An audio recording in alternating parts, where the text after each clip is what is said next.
Hello students, today we are going to see the last session of the lesson 2 motion. This is the session number 3, and in this session we are going to learn about the important topics of equations of motion, uniform circular motion, centripetal force and centrifugal force.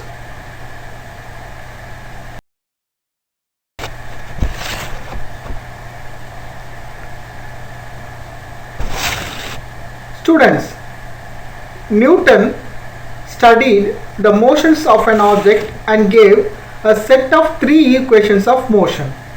These equations relate the displacement, velocity, acceleration and time of an object under the motion.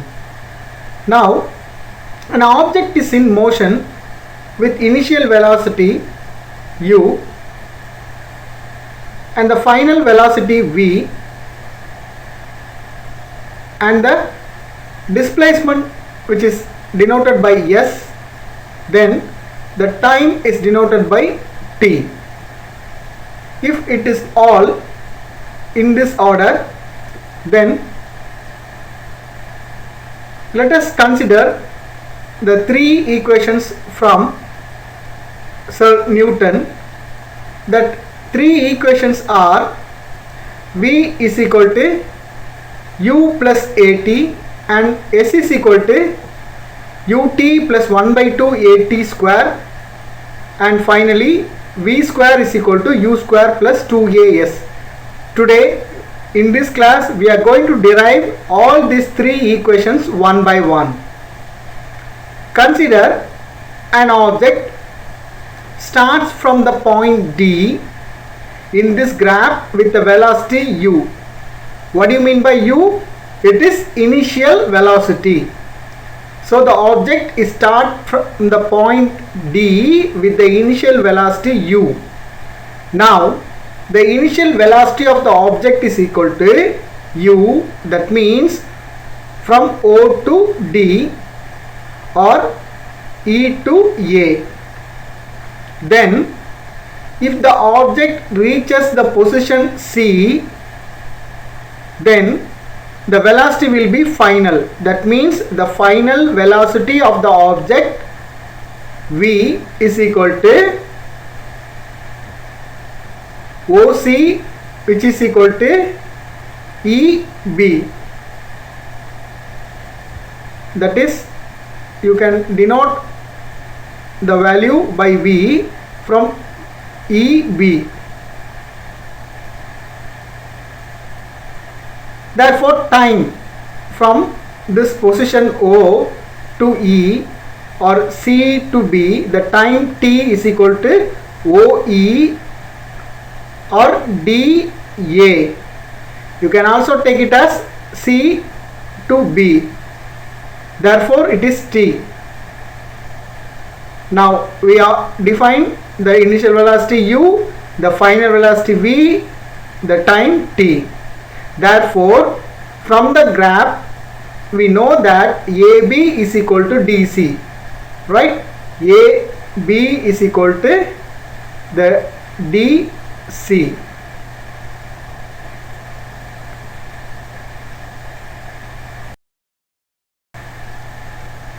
Now let's start to define the first equation of motion using this diagram or graph.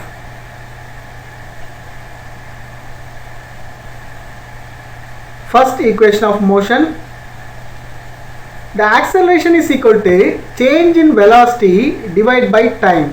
Here the velocity have 2 different parts. One is final velocity, that means when the body travels from O to C, it is final velocity, and when it travels from O to D, it is the initial velocity. OC minus OD. We can subtract the final velocity by the initial velocity, divide by time, O to E. So we substitute the values here. OC minus OD divide by OE. and DC divided by OE.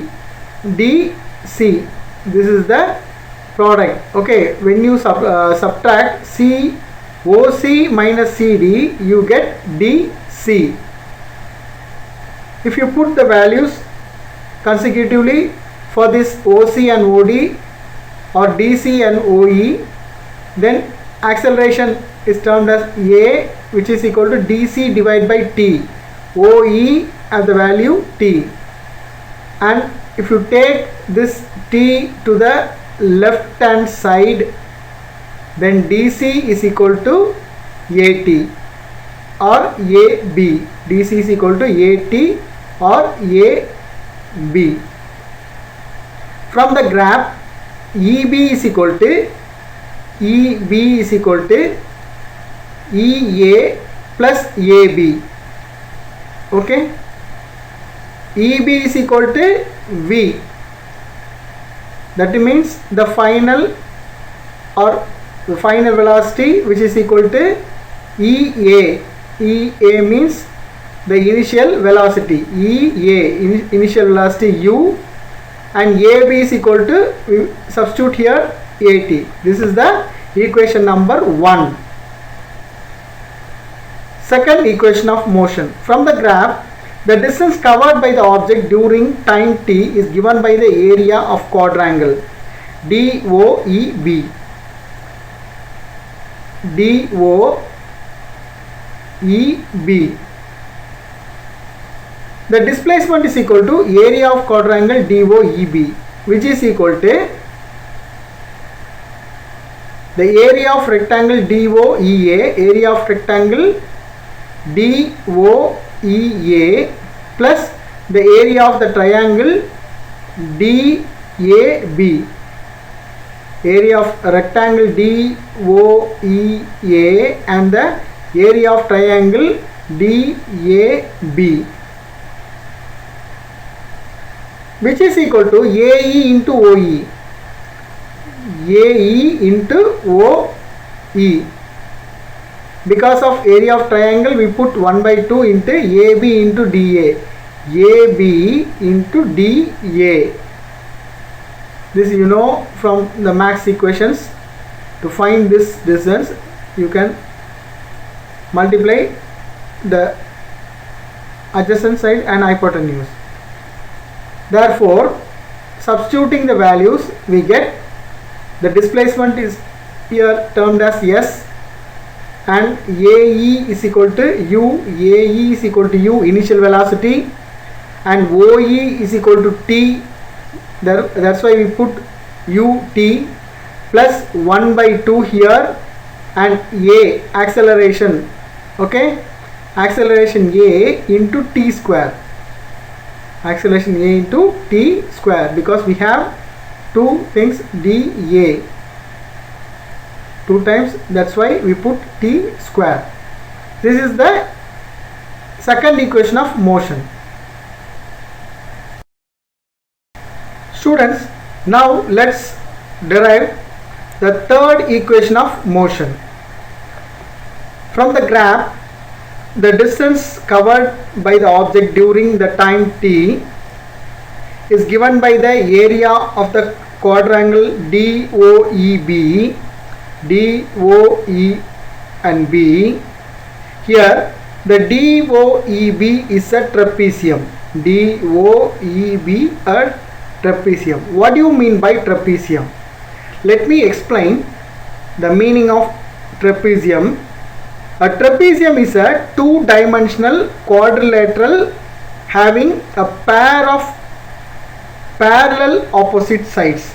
See, a pair of parallel opposite sides. These are the pair of parallel opposite sides. Now,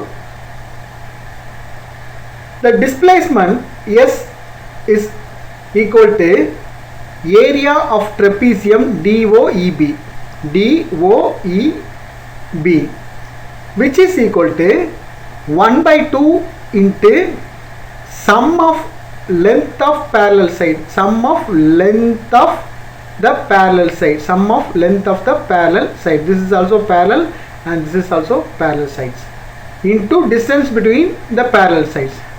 Okay, so we put it as 1 by 2 into OD plus BE into OE.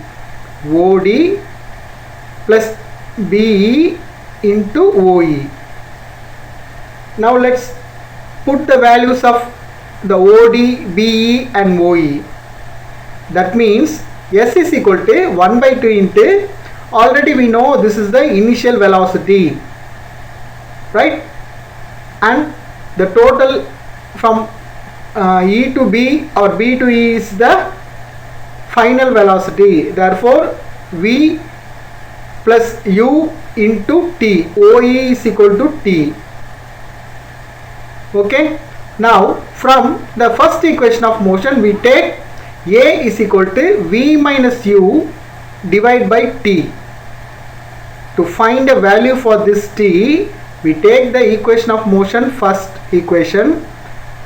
Let me repeat the first equation. V is equal to U plus AT. In that equation we take A in the left hand side and V minus U divided by T. So T is equal to, we have T in the if you take this T to the left hand side and A to this right hand side, then it is V minus U divided by A. Substitute this value of T, this value of T in this equation, in this position. If you substitute that, then S is equal to 1 by 2 into V plus U, that same value we put here, into, instead of this T we put V minus U divided by A. V minus U divided by A. Now let me take this A to the left hand side, that means AS, and let me take this 2 to the left hand side because it is 1 by 2, and let me take this down value 2 to the left hand side. Therefore 2AS is equal to, already we have V plus U into V minus U. This you know, in the max equations we put V square minus U square. Finally we derive the third equation of motion as, that means I take this U square to the left hand side, so U square plus 2AS, V square is equal to U square plus 2AS. This is the third equation of motion. Likewise, Newton has defined the three equations of motion.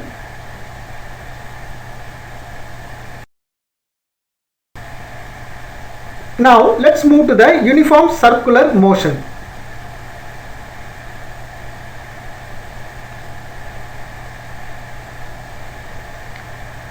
Let me start with a small experiment, right? Students, take a piece of thread like in this picture, okay?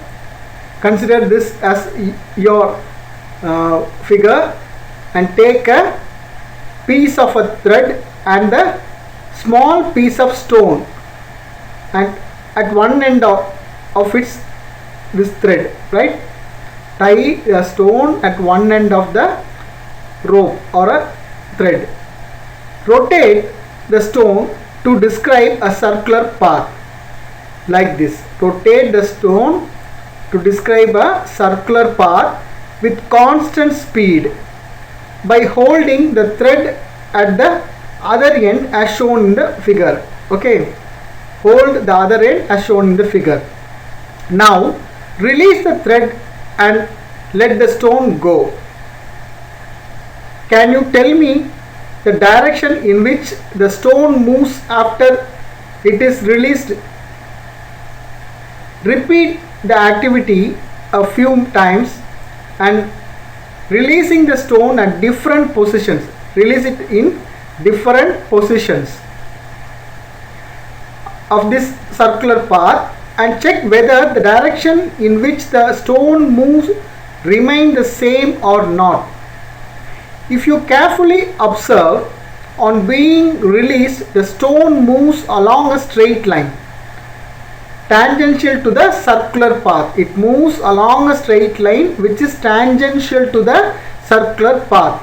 This is because once the stone is released, it continues to move along the direction it has been moving at that instant. Let me repeat that sentence.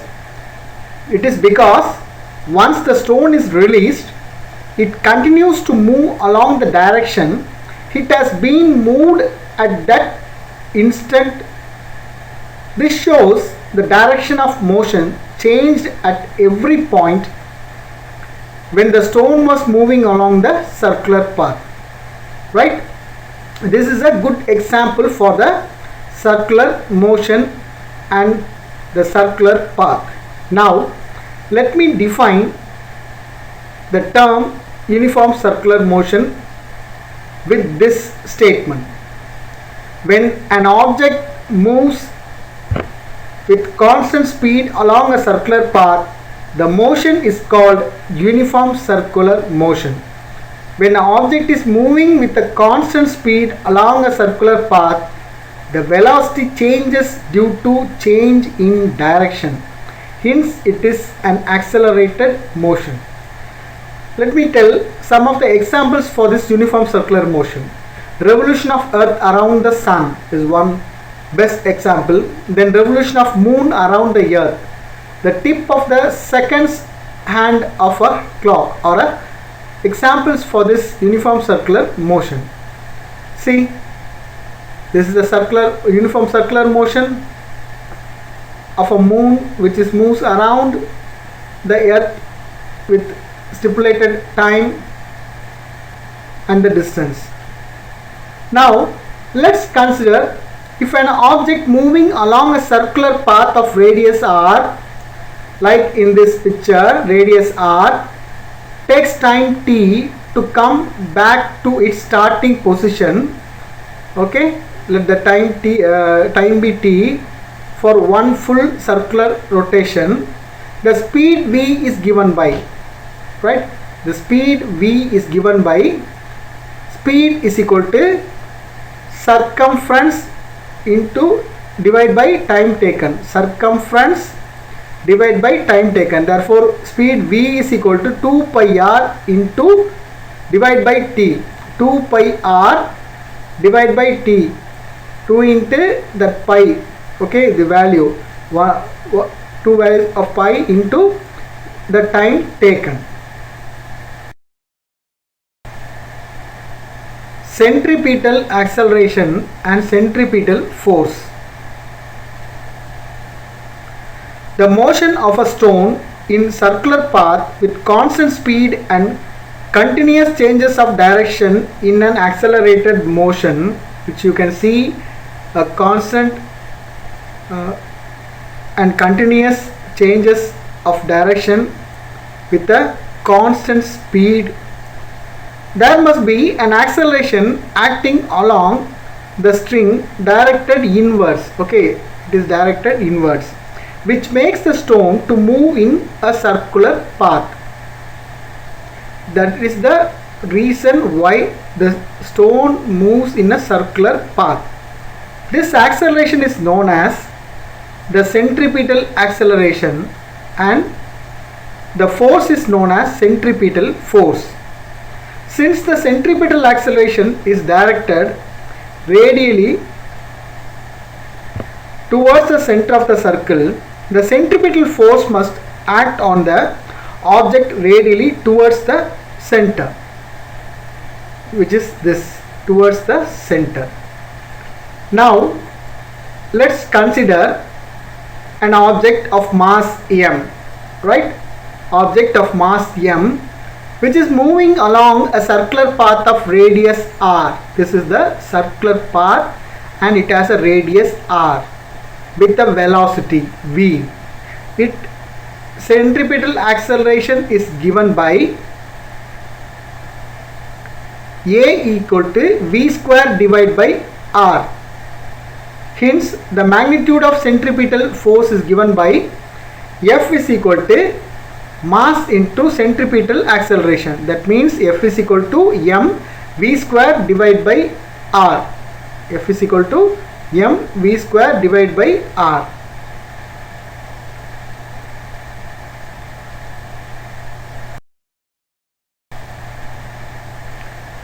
Finally, let's see the centrifugal force. Students, any force like gravitational force, frictional force, magnetic force, electrostatic force can act as a centripetal force. Likewise, the centrifugal force acting on a body away from the center of a circular path is called the centrifugal force. The force which acts away from the center of the circular path is called the centrifugal force. Thus, centrifugal force is in a direction opposite to the direction of centripetal force. Remember, it is acting opposite to the direction of the centripetal force. Its magnitude is same as that of the centripetal force. When we go for a ride in merry-go-round in amusement park, what force do you experience? We experience an outward pull as merry-go-round rotates about vertical axis. This is due to the centrifugal force. Actually, the centrifugal force is a force arising from the body's inertia. It arises from the body's inertia, which appears to act on a body moving in a circular path. And is directed away from the center. It is directed away from the center.